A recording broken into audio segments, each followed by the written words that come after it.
Chris, Chicago, welcome to the program.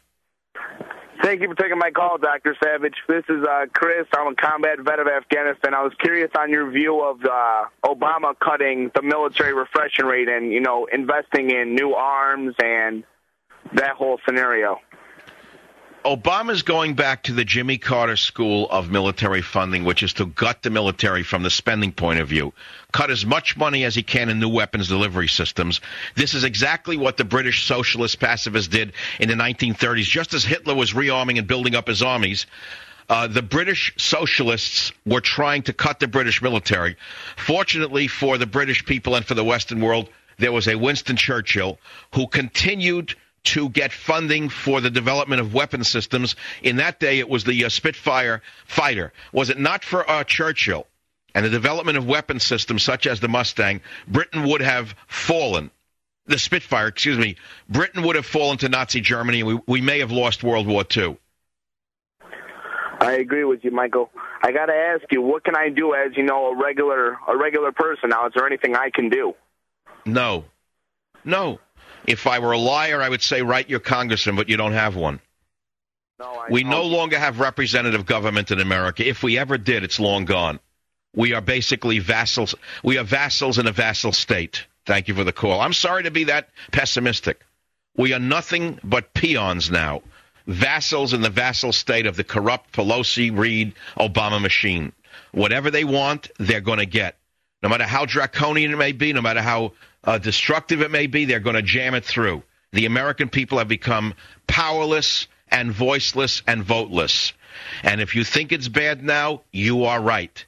And if you think this is as bad as it's going to get, you are wrong.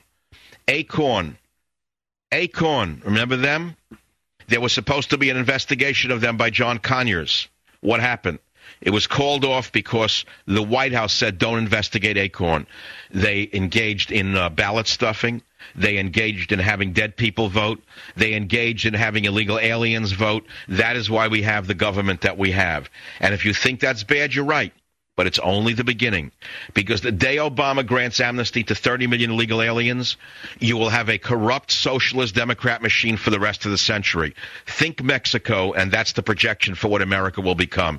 Mexico is a terrible country, and America will soon be as bad as Mexico, unless by some stroke of fate, or by some stroke of luck, or by some act of God, America will be saved. If it stays on the course that it is being driven on now by Obama and his minions, there is no hope for this country. That's one man's opinion. It's what I would say to my family in the privacy of my own home, and it's what I have to say to you in the privacy of our conversation.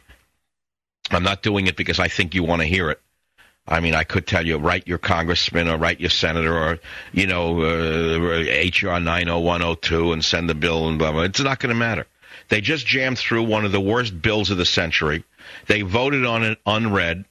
They did not read their own bill. It was pushed by the psychos in the Democrat Party, despite the fact there is no scientific consensus that there is even such a thing as man-caused global warming. There has been no debate, ladies and gentlemen. This is a sad day for a once great nation. All you can do is become philosophical. And that philosophical approach may give you some comfort. And that the one that I use is tend your own garden. Tend your own garden.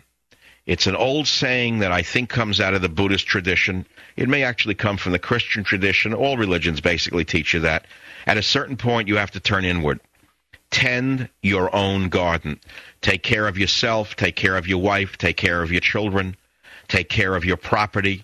That's all you can do, because right now we have a rogue government that is functioning as though there is not a democracy in this nation. It is a government that is run as though it's government anarchy itself. We now have an anarchist running America, which is exactly what happened before the collapse of Italy in the 1930s. Savage. The sky too is folding under you,